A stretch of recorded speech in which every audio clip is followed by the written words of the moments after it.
Bonjour, merci d'être là pour la dernière session de la journée. Si vous voulez vous rapprocher, c'est comme vous voulez.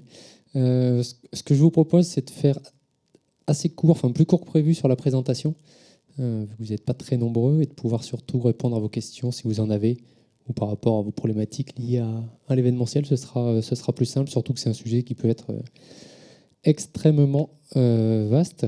Donc, je suis directeur général de MLG Events qui co-organise aujourd'hui l'événement. On est une société d'événements qui a été créée en 99. On organise nos propres événements, on co-organise beaucoup d'événements, on travaille dans toutes les régions quasiment. On travaille aussi un peu en Belgique, au Luxembourg, au Maroc. On est aussi prestataire pour d'autres organisateurs d'événements sur lesquels on apporte des briques, soit d'accueil, soit de contenu, de coordination de programmes, de plateaux télé. Et donc on est amené en B2B à travailler dans très nombreuses thématiques. En B2C, beaucoup moins, mais on a déjà fait des opérations également dans ce domaine. Alors juste pour resituer un petit peu le marché, ça c'est l'étude France Pub, c'est la dernière édition, donc ça paraît chaque année. Là, ça date de mars 2016, qui compile les dépenses des annonceurs chaque année, avec la place que représentent les salons et foires. Alors quand on parle d'événementiel, ça peut être des choses très variées. Donc évidemment, dans salons et foires, est-ce que tout est compris ou pas? On pourrait en débattre très longtemps. Mais enfin, globalement, sur un marché qui était en baisse en 2015, les salons et foires, eux, sont en légère hausse. Au niveau du total des dépenses des annonceurs, ça représente un volume qui est relativement stable, qui est à peu près 5% de l'ensemble des dépenses. Ce qui est surtout important, c'est que ça a évidemment un poids qui est différent selon les secteurs d'activité. Si on prend des produits de grande consommation, bah évidemment, le poids de l'événementiel est relativement faible. Si on prend le domaine des services, vous l'avez qui est indiqué, c'est le volume rose, il y a une petite flèche rouge qui le pointe. Si on prend dans l'industrie, par exemple les foires et salons, dans l'industrie c'est quelque chose de très important. Il y a beaucoup de gros salons internationaux, de gros salons liés à l'industrie, comme le Midest en France, qui est généraliste, qui est un immense salon, des salons plus spécialisés, des salons à l'international. Donc il y a vraiment des domaines d'activité dans lesquels la partie foire et salon est extrêmement important. C'est un marché qui est extrêmement atomisé. Alors, il y a quelques très gros acteurs, notamment un, GL Events, originaire de Lyon, qui est basé sur toute la France, qui a plusieurs entités, puisqu'il gère également des lieux, ils organisent des événements. Il travaille maintenant à l'international. Reed Exposition, comme Exposium, Tarsus, Infopromotion, c'est un peu les gros groupes qu'on retrouve. Et énormément d'agences événementielles alors, qui sont regroupées sous différents organismes, associations professionnelles. Mais après, quand on prend les agences elles-mêmes, il y a énormément d'agences d'événementiel, certaines spécialisées, d'autres généralistes, de toutes les tailles. Donc c'est un marché qui globalement reste quand même extrêmement atomisé, sur lequel on retrouve extrêmement de très nombreux prestataires. Au niveau des grandes tendances, alors qu'il n'y a rien de nouveau, ça ne bouge pas non plus chaque année. Sur certains acteurs, notamment acteurs publics, quand on travaille pour des chambres de commerce, des régions, etc., dans les cahiers des charges, il y a quand même des éléments liés au développement durable qui sont apparus, qui sont relativement importants. Vous avez encore certains salons où on arrive, on met des rouleaux de moquette et des cloisons en bois, et à la fin du salon, tout part à la benne. Donc en termes de développement durable, on est évidemment loin du compte. Moins de bling-bling, mais ça c'est de manière générale. On est quand même dans un marché qui a subi la crise et on est loin d'avoir des budgets qui sont illimités, bien au contraire. Donc des budgets qui sont de plus en plus contraints. Un point qui est extrêmement important, c'est des délais qui sont de plus en plus courts. De plus en plus des demandes qui sont pour des délais de réalisation extrêmement courts, mais y compris sur des salons où avant, 3 mois avant le salon, vous aviez quasiment bouclé l'organisation, la commercialisation du salon, d'avoir des sociétés qui vont se décider dans les derniers jours avant le salon, ce qui n'est pas forcément la meilleure idée, mais on est vraiment sur des délais de plus en plus courts. Et évidemment, des pressions sur le calcul du retour sur investissement, sur la justification du retour sur investissement. Donc on reviendra sur ce point qui n'est pas forcément toujours le plus évident à évaluer. Alors une tendance ou non, c'est la virtualisation des événements. Il y a des gens qui ont tenté des choses, ça date de 2010, donc c'est quand même très ancien. C'était le premier salon virtuel du tourisme d'affaires et de l'événementiel, alors qui n'a pas été reconduit, qui n'existe plus depuis. Il y avait des éléments sur le salon des franchises, qui avait une version virtuelle au mois de mai. Aujourd'hui, au niveau virtualisation, moi, je n'ai pas entendu parler de retours concrets et efficaces dans ce domaine. Après, sans aller jusqu'à là, il y a des choses par contre très opérationnelles, beaucoup plus simples, qui sont les webinaires, qui sont développés depuis maintenant quelques années, qui sont des choses qui fonctionnent très très bien, qui sont des conférences où les gens donc s'inscrivent au préalable, peuvent échanger pendant la conférence. Il y a des outils qui permettent de savoir combien de personnes ont suivi effectivement la conférence en ligne. Et ça, ce sont des choses qui fonctionnent aujourd'hui très très bien et qui ont évidemment des avantages en termes de coût. Alors, on n'a évidemment pas une interaction et les mêmes choses qu'un événement, mais ce sont des choses qui fonctionnent. Alors le premier point, et c'est ce qui fait qu'on pourrait en parler pendant des heures, c'est que quand on parle d'événementiel, c'est extrêmement vaste. Déjà, est-ce qu'on parle de B2C, est-ce qu'on parle de B2B, et qu'est-ce qu'on met dans l'événementiel? Ça peut aller jusqu'à la partie interne, donc tout ce qui est incentive, formation, kick-off, enfin, tous les mots que vous voulez dans ce domaine. Ça peut être la journée porte ouverte classique, le petit déjeuner, des salons, des foires, etc. Donc c'est extrêmement vaste en termes de possibilités, en termes de typologie. Alors là, j'avais trouvé sur e-marketing une répartition des événements, alors séminaires, voyages, incentives, conventions, congrès. Alors les distinctions entre conventions, congrès, colloques, je ne vais pas me lancer dans le sujet, assemblée générale, événements corporate, soirées, etc. Donc voilà, déjà la première problématique, c'est que quand on parle d'événementiel, on est sur quelque chose qui est très très large en termes de problématiques. Si on doit trouver un point commun, c'est que quand on parle d'événement, on est sur quelque chose entre guillemets d'éphémère. C'est en général un lieu, une date, avec un contenu qui fait qu'on va attirer des personnes sur cet événement. Quand on parle d'événement, on peut distinguer par contre deux problématiques. C'est est-ce qu'on va organiser soi-même son propre événement, en faisant tout en interne, ou en faisant appel à une agence ou à des prestataires en direct, mais on organise son opération, c'est-à-dire qu'on va choisir vraiment qu'est-ce qu'on veut faire. Petit déjeuner, porte ouverte, vente privée, séminaire, etc. Tout peut être imaginé. Ou est-ce qu'on participe à des événements? Donc là, évidemment, on n'a pas les mêmes éléments de décision. Une foire expo, un salon notamment, vous pouvez choisir d'y participer ou non. Vous pouvez choisir le mode de participation, la taille du stand, éventuellement l'emplacement du stand, mais ce n'est pas vous qui allez choisir le lieu de l'événement, par exemple. Et en ligne virtuelle, on ne constate pas d'érosion en termes de visitorat par rapport au fait de se dire, tiens, avec les réseaux sociaux, les gens ont peut-être moins besoin de participer à des événements face à face. Bien au contraire, et on voit au contraire que des personnes ou des communautés ne se connaissent que sur les réseaux sociaux ont parfois besoin de se rencontrer IRL dans la vraie vie. Donc aujourd'hui, on n'a pas du tout une tendance à la baisse de fréquentation par rapport à ça, mais beaucoup plus un complément qu'on trouve notamment dans la partie communication. Alors sur quels critères choisir soit de participer, soit d'organiser son propre événement? Le point le plus important, c'est de définir vos objectifs au préalable, qui peuvent être forcément très variés, puisqu'on peut faire énormément de choses avec des événements, et surtout essayer de les hiérarchiser. On peut avoir plusieurs objectifs. Forcément, quand on commence à avoir plusieurs objectifs, il faut les prioriser, puisqu'ils ne sont pas forcément tous exactement complémentaires entre eux. Donc des choses assez classiques, comme apporter de l'information sur un nouveau produit, un nouveau service, détecter de nouveaux prospects, et notamment quand on va tester des salons dans d'autres régions ou à l'international, aller tester des marchés. Ça peut être tout simplement, et nous on a certains de nos exposants sur des événements qu'on organise, parce que leur société est basée à Lyon par exemple, et qu'ils ont des clients dans toute la France, qui vont participer à des événements à Bordeaux, à Toulouse, à Lille, pour rencontrer leurs clients, tout simplement. Leur objectif principal va être d'aller au moins une fois par an à la rencontre de leurs clients, et donc de les inviter lorsqu'ils participent à un salon près de chez eux. Donc motiver, remercier, former les équipes, là on est plus sur la partie incentive, la partie interne, se faire connaître, développer sa notoriété, changer son image, sa communication, etc. Donc on peut avoir des objectifs plutôt communication, branding, des objectifs marketing, des objectifs commerciaux réellement de vente, des objectifs plutôt RH interne. Donc ça peut concerner différentes entités au sein de l'entreprise. Si vous décidez d'organiser vous-même un événement, donc la première chose, c'est d'avoir défini quel est votre objectif principal. C'est d'avoir décidé que pour des raisons de budgétaire ou de maîtrise de l'événement, vous voulez l'organiser vous-même.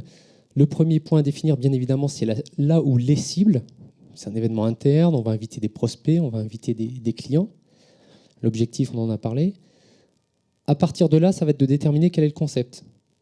On parlait tout à l'heure d'un exposant sur un salon de l'agroalimentaire qui est dans le domaine de la pâtisserie, et ils ont une lubie, ils veulent faire quelque chose sur de la réalité augmentée. On ne connaît pas l'objectif, mais on sait qu'ils veulent faire de la réalité augmentée. Ce n'est pas forcément de cette manière-là qu'il faut raisonner. L'idée, c'est vraiment de dire quel est votre objectif, quelle est votre cible, et du coup, quel est le format qui est approprié. Est-ce que c'est de faire une journée porte ouverte pour inviter des clients dans notre entreprise pour qu'ils viennent rencontrer nos équipes, les gens qu'ils ont d'habitude au téléphone, qu'ils voient l'outil de production? Est-ce que l'objectif, c'est de leur en mettre plein la vue? Est-ce que c'est de fêter les 10 ans? On va essayer de privatiser un lieu qui est original. Donc, en termes de concept, on peut évidemment tout imaginer quand on parle d'événementiel. Alors, il y a des salons spécialisés comme Event qui rassemblent tous les prestataires de la filière événementielle. Donc, ça permet de voir toutes les tendances, toutes les innovations en termes de prestations, d'animation notamment. Un point qui est extrêmement important, c'est le choix du lieu. Il y a évidemment qu'on veut faire des conférences, des centres de conférences comme l'endroit où on se trouve aujourd'hui. Il y a des restaurants, il y a des hôtels qu'on peut privatiser. On peut privatiser des lieux beaucoup plus originaux. On n'a pas forcément parfois l'idée même de pouvoir privatiser ces lieux. Là aussi, il y a différents guides qui existent. Alors, il y en a un qui est très connu dans la profession, qui est le Bedouk. Or, qui est aussi un salon, qui est aussi un annuaire papier, qui est un site internet sur lequel vous avez un moteur de recherche pour trouver des lieux par zone géographique, capacité par rapport au nombre de personnes que vous les allez cibler, puisque ça va être aussi un élément important. Donc, quand on parle de cible, il y a évidemment le volume. Et point extrêmement important et qui est essentiel lorsque vous allez mettre en place un événement, c'est la date de cet événement.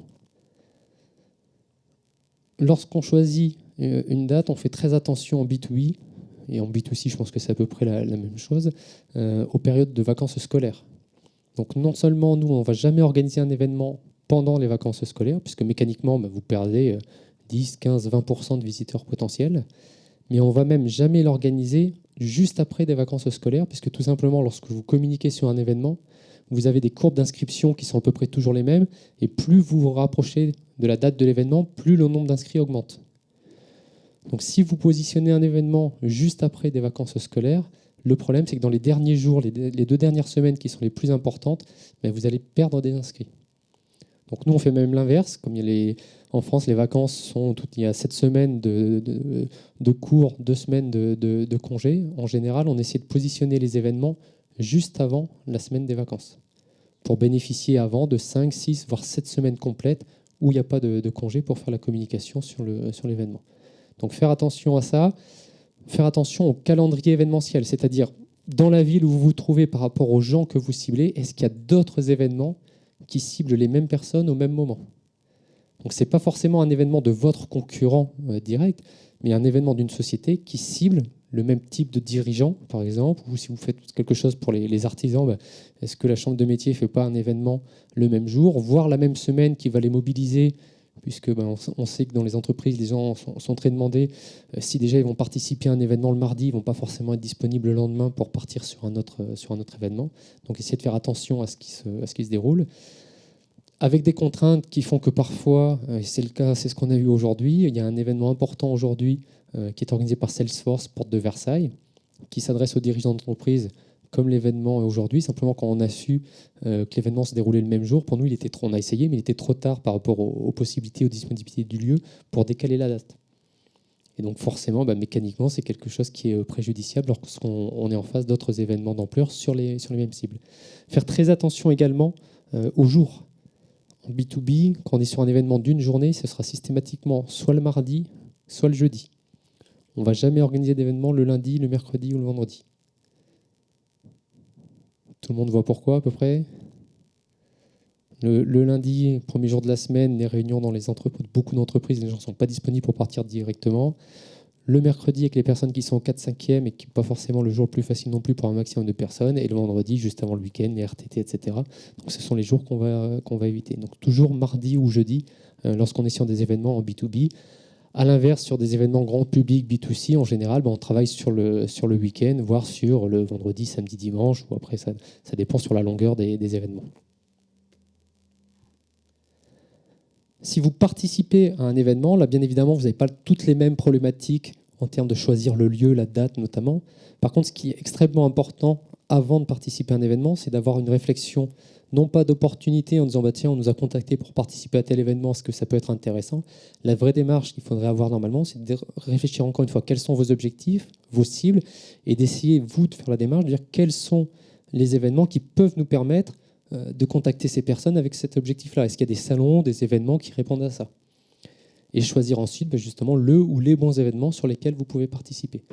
Sachant que l'idéal, c'est d'aller sur place pour observer l'événement, puisque c'est toujours difficile lorsqu'on ne connaît pas un événement de se rendre compte de ce que ça peut donner réellement. Avec l'avantage aujourd'hui, c'est que si vous ne pouvez pas aller sur place, à travers les réseaux sociaux, vous pouvez vous faire une idée de ce que représente un événement. En étant en veille, notamment le jour de l'événement sur les réseaux sociaux, vous avez un certain bruit, certains retours pour savoir comment se passe l'événement, mais c'est important, notamment sur des grosses opérations qui peuvent engendrer des budgets importants, d'aller sur l'événement, de voir si vos concurrents ou vos confrères sont présents, avec quelle taille de stand, quel type de participation par exemple, quels sont les visiteurs qui sont présents, que l'on croise, pour voir si c'est vraiment quelque chose qui correspond à vos cibles.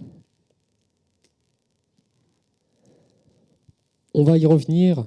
Mais comme quand on vous parle de référencement sur l'événementiel, on a exactement la même problématique. C'est le contenu qui va faire la différence. Aujourd'hui, plus vous adressez à des cibles qui sont sollicitées, plus on leur propose d'événements. Donc c'est de toute façon le contenu qui va faire la différence. Alors, le contenu, ça peut être des choses très différentes. Ça peut être des contenus de conférences, par exemple, comme ce qui est fait aujourd'hui en partie. Ça peut être un lieu extrêmement prestigieux ou très original, sur lequel on n'a pas l'habitude de pouvoir visiter ou de le voir privatisé, donc qui à lui seul peut justifier de motiver les personnes à se déplacer. Ça peut être des cadeaux, on peut communiquer sur, si c'est un dîner, sur le chef qui va préparer le dîner, et ainsi de suite. Alors après, il faut faire évidemment attention par rapport à vos objectifs. Si vous êtes sur de l'image, très bien. Si vous êtes sur d'autres objectifs, il faut que les personnes viennent quand même pour la bonne raison par rapport à ce que vous voulez faire au final. Mais évidemment, c'est assez illimité. Un point évidemment extrêmement important par rapport à tout ça, c'est le volume de personnes qui sont ciblées et le budget dont vous disposez. Puisque bien évidemment, en fonction des budgets, ce qui est faisable n'est pas du tout la même chose. Il y a quand même des coûts sur certains lieux, sur certaines prestations qui vont être évidemment très importants. Troisième point, tout ce qui est partie de création de trafic, de communication. Alors sachant que là aussi, si vous créez votre propre événement, là c'est vraiment à vous de gérer la communication de A à Z.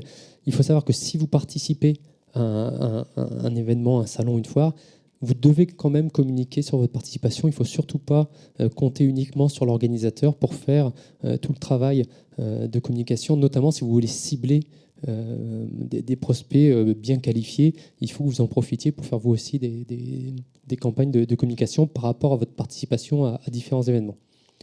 Donc évidemment, communiquer en amont avec des stratégies en fonction de la cible, du volume, du nombre de personnes que vous voulez atteindre, qui est a priori de commencer le plus tôt possible par positionner la date dans les agendas.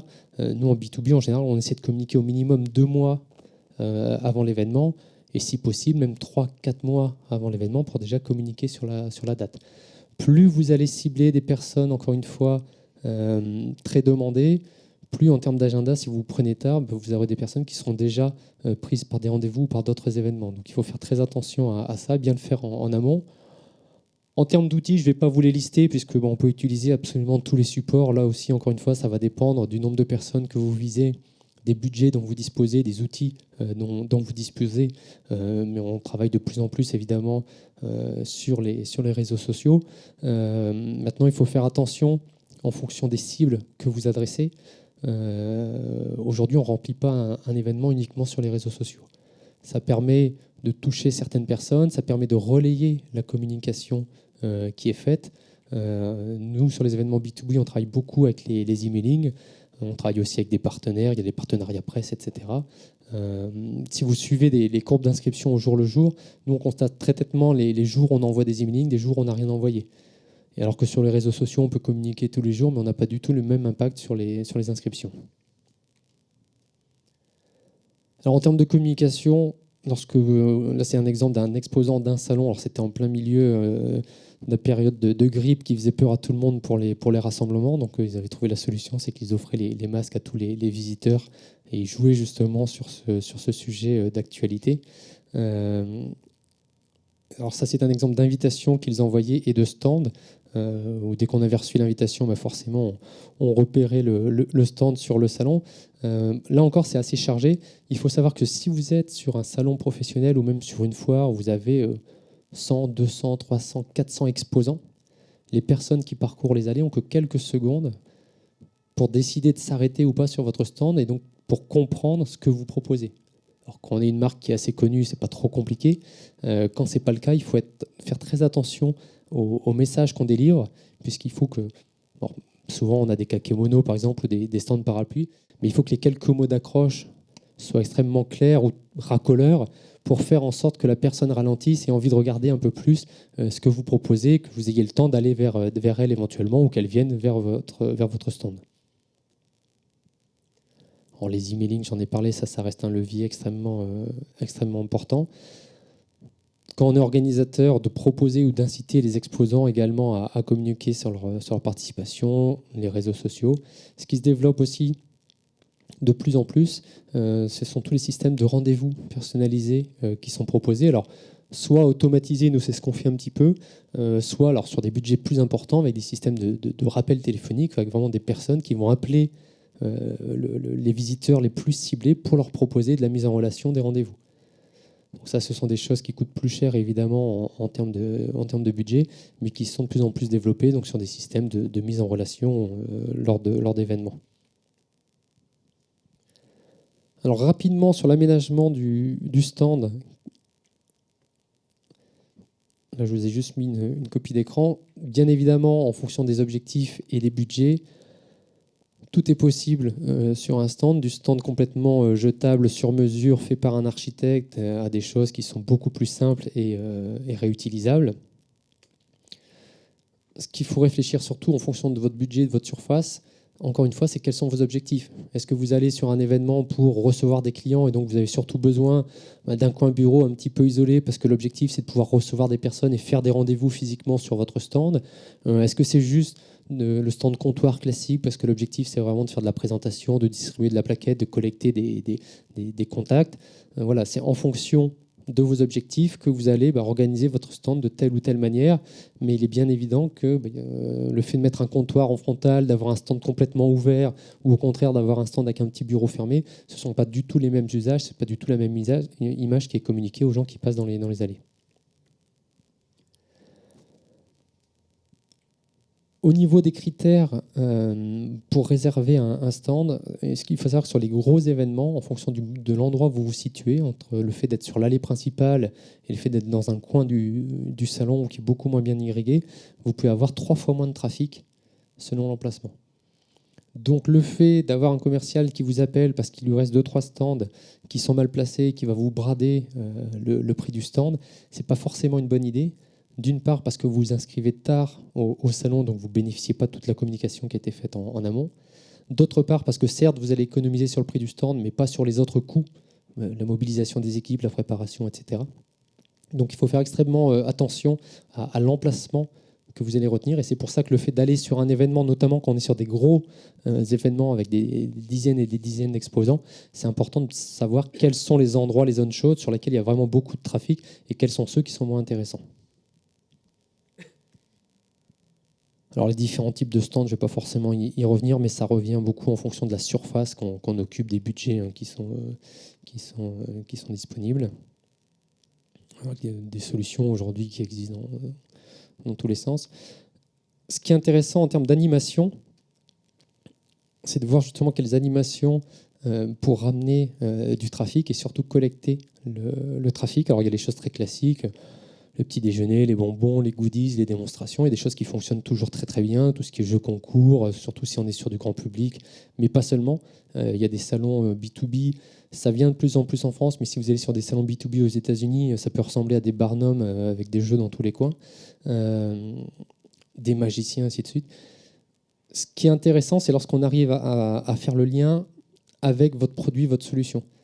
Nous, on a travaillé assez longtemps avec un magicien. Alors, c'est quelqu'un qui a fait une école de commerce, donc il y avait au moins cette sensibilité-là au niveau économique, et qui travaille beaucoup pour la Poste.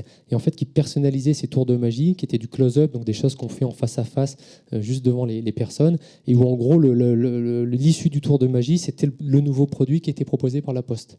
Donc, il y avait vraiment un travail qui était fait pour personnaliser le tour par rapport au message qui voulait être passé commercialement. Donc, c'était pas juste on met un magicien pour attirer les gens sur le stand, c'était on travaille avec cette personne pour faire en sorte que cette animation corresponde à l'objectif qui était de communiquer sur un nouveau produit.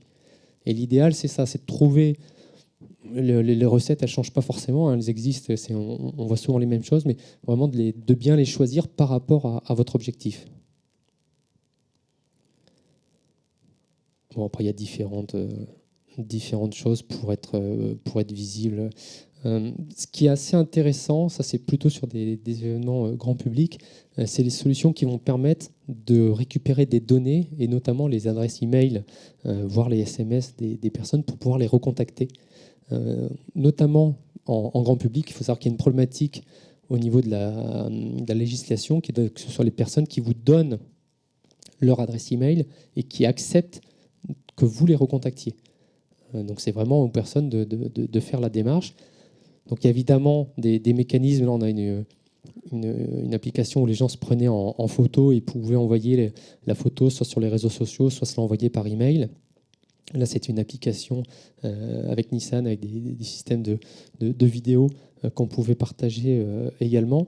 Là, ce sont des solutions qui, sur des événements grand public, permettent de collecter les emails des personnes, et donc à l'issue des événements, de capitaliser dessus, de revenir, de recontacter ces personnes, et du coup également, on en parlera un petit peu après, de quantifier sur les différentes opérations, à travers certains critères qui sont objectifs, le nombre d'adresses e-mail qui ont été collectées, le nombre de nouveaux fans sur les pages, sur les réseaux sociaux, et ainsi de suite. Ça, c'était un événement en B2B, et c'était une soirée beaucoup plus réduite en termes de nombre de participants, qui était organisée par Viadeo, où l'idée était que les personnes qui arrivaient, l'équivalent de leur badge, en fait, se connectaient avec leur compte Viadeo, et donc il y avait des solutions sur des tables tactiles et qu'on retrouvait sur les écrans pour montrer aux personnes qui, dans leur réseau Viadeo, étaient présents à la soirée, ou avec qui, à 1 ou 2 ou 3 niveaux, ils étaient en contact, et pour jouer en fait l'interaction sur cette soirée à travers le réseau Viadeo. Donc, ce sont des choses qui sont aujourd'hui opérationnelles. Il y a de plus en plus aussi d'outils extrêmement simples pour rendre les événements interactifs, participatifs. Il faut savoir qu'auparavant, lorsqu'on voulait par exemple lors d'une conférence faire voter les personnes, c'était un budget extrêmement important. Il fallait donner des boîtiers de vote à tous les participants dans la salle, collecter les résultats. C'était des choses qui n'étaient pas faites en ligne, donc en plus il fallait rédiger le graphe avec les résultats. C'était vraiment des budgets importants. Aujourd'hui, il y a très nombreuses applications qui existent. Là, c'est juste un exemple. C'est Vals.fr qui fait ça avec des solutions où on paramètre et on rentre, on récupère les données sur les sites et on peut faire des systèmes de voting avec les résultats en temps réel. Il suffit juste d'avoir un accès Internet et vous connectez, vous avez les résultats, ce qui permet vraiment d'avoir des choses beaucoup plus interactives et de faire participer les personnes à vos événements, ce qui est beaucoup plus efficace, bien évidemment, et sur des coûts qui sont vraiment négligeables par rapport à ce que peut coûter l'organisation d'un événement. Autre tendance extrêmement importante, c'est tout ce qui est lié à la vidéo. Alors évidemment, avec des budgets qui ne sont pas les mêmes selon ce qu'on va faire. Tout ce qui est live, avec des solutions comme YouTube, par exemple, qui existent. Alors des solutions même encore plus simples, avec Periscope, avec du live mobile. Donc, simplement avec un téléphone. Il faut savoir qu'Air Liquide, par exemple, a utilisé Periscope pour diffuser les coulisses de son Assemblée Générale en 2015. Donc ça permet, alors là c'est sur Periscope avec des budgets qui sont vraiment très légers, d'utiliser la vidéo. Il faut savoir qu'en termes de contenu, tout le monde travaille aujourd'hui sur la vidéo, puisqu'en termes de nombre de vues, de partage, c'est quelque chose qui fonctionne extrêmement bien, notamment sur des formats courts. Et on est aujourd'hui, alors que ce soit sur des solutions comme Periscope avec le mobile qui sont extrêmement légères, mais même avec des solutions comme YouTube pour le live streaming, sur des choses qui sont relativement accessibles pour mettre en œuvre, et donc pour capitaliser sur les contenus qui sont réalisés lors d'un événement, et pour réutiliser pendant l'événement pour lui donner encore plus d'ampleur, et à l'issue de l'événement. Dernier point, la partie budget ou évaluation du budget. Alors, d'abord, il faut faire assez attention en fonction du secteur d'activité.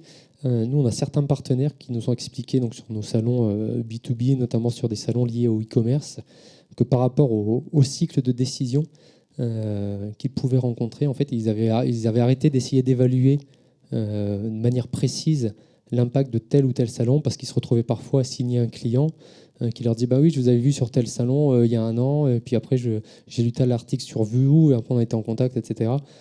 Et comme il y a pas mal de critères dans certains secteurs d'activité, dans certains contextes qui peuvent rentrer en compte, cette société-là, qui est donc une agence web, eux ont arrêté de compter vraiment événement par événement ce que ça pouvait leur donner. Donc ça dépend évidemment de vos objectifs de départ.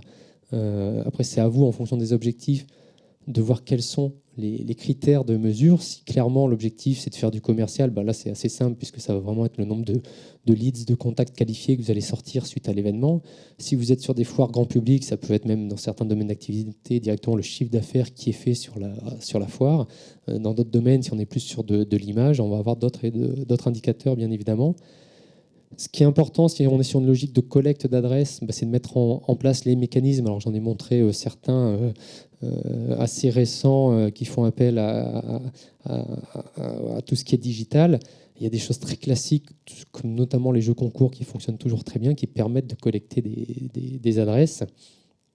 Mais tout ça se prépare en B2B. Vous avez aujourd'hui des solutions lorsque vous êtes sur un événement. Dès que vous avez collecté l'adresse de la personne, pour lui envoyer automatiquement un email de remerciement, un lien avec une documentation, avec des solutions qui vous permettent de savoir si la personne elle a effectivement cliqué sur le lien pour aller consulter la présentation, voire éventuellement de savoir qu'est-ce qu'elle a lu en particulier ou pas, est-ce qu'elle a regardé la vidéo que vous lui avez envoyée, et ce qui permet ensuite de savoir est-ce que les gens étaient plus ou moins qualifiés, intéressés, et de les relancer ou non en fonction de leur intérêt. En termes de coûts, ce qui est extrêmement important, c'est de ne surtout pas s'arrêter, si vous participez à un événement, au coût de location de l'espace, qui représente en général pas plus du tiers de l'investissement global, puisque déjà dans la plupart des événements, on loue une surface sur lesquelles on paye souvent des frais d'inscription, voire d'assurance, du mobilier en plus, la structure du stand en plus. Il y a tout le temps de préparation évidemment à valoriser, les équipes, le temps qui est mobilisé en amont, le jour J après, le transport, l'hébergement. Donc si on fait l'ensemble des coûts, évidemment juste la partie stand représente en général le tiers de l'investissement. Donc c'est assez important de l'avoir en tête. Tout comme si vous organisez vos propres opérations, ce qui va être important, c'est évidemment vous aurez tous les coûts que vous avez engagés, mais d'évaluer aussi le temps qui va être passé et bien le prendre en compte pour voir si c'est des choses qui sont intéressantes ou pas et rapporter ça aux indicateurs que vous mettez en place en fonction de vos objectifs de départ.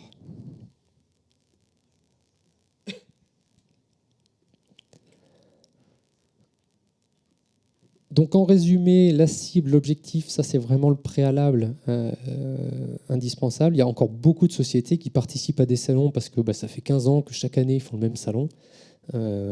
Sans qu'il y ait vraiment de remise en cause, parce que c'est vraiment une habitude. Donc le fait de travailler vraiment sur ces objectifs et de voir si dans ce domaine-là, l'événementiel est le levier approprié ou complémentaire de certaines actions. La créativité pour le thème, le contenu, en insistant évidemment sur le contenu. Le lieu, la date, qui sont vraiment deux éléments clés. La communication sur les supports. Et surtout, préparer l'après. Ce qui est très important, c'est bien préparer qu'est-ce qui va être fait. Si vous y allez pour générer de nouveaux contacts, une fois qu'on a les contacts, comment ils sont transmis au commercial, quel type de message on doit envoyer après avoir collecté ces contacts, sachant qu'il faut le faire le plus vite possible. Donc tout ça doit être préparé évidemment bien avant l'événement. Et lorsqu'on est organisateur également, essayer de limiter ce qu'on appelle le taux de no-show, donc de personnes inscrites mais qui ne viennent pas. alors qu'on connaît même dans l'aviation, hein, donc des gens qui payent les billets d'avion, on sait qu'il y a des taux de no-show, donc vous imaginez bien sur des événements, surtout s'ils sont gratuits, c'est pas très impliquant pour les personnes, donc vous avez toujours des personnes qui vont pas venir. Donc comment les relancer? Par email, par SMS, par téléphone, si ça fait partie du cœur de cible et que ça le justifie par rapport au budget de l'opération, pour faire en sorte que les personnes qui sont inscrites viennent avec un taux le plus important possible.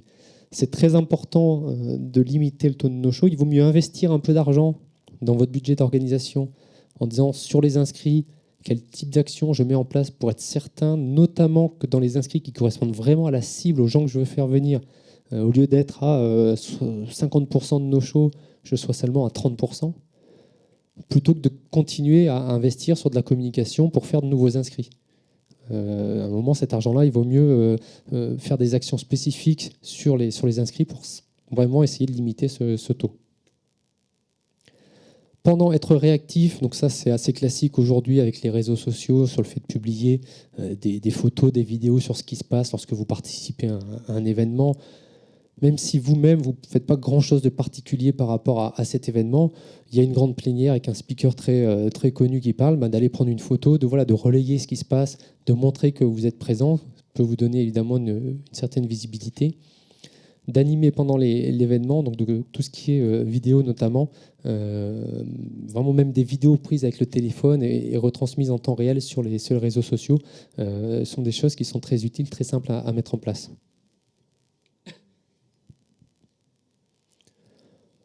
Au niveau des réseaux, ce qui est intéressant, c'est que ça permet également de suivre, dans les jours qui suivent les événements, des conversations avec des personnes qui étaient présentes. Et ce qui peut être intéressant, c'est de diffuser les contenus. Il y a des sociétés qui, après avoir participé à un événement, sur leur blog, vont systématiquement faire un petit rapport de leur participation à l'événement, en expliquant un petit peu ce qui s'est passé, les personnes qu'ils ont rencontrées, à quelles conférences ils ont assisté, qu'est-ce qu'il y avait d'intéressant cette année, et donc de créer du contenu sur leur site, sur leur blog, sur leurs réseaux sociaux. Et donc ça permet, même si on n'a rien fait d'exceptionnel soi-même sur sa participation, d'avoir du contenu intéressant à publier. Alors, il nous reste, finalement pas tant de temps que ça. Est-ce que vous avez des questions, soit par rapport à ce qu'on a vu ou par rapport à vos propres problématiques dans ce domaine? Personne? Oui. Alors, j'ai pas de coordonnées, mais alors des Julien Vermelaine, il y en a beaucoup en plus si vous tapez.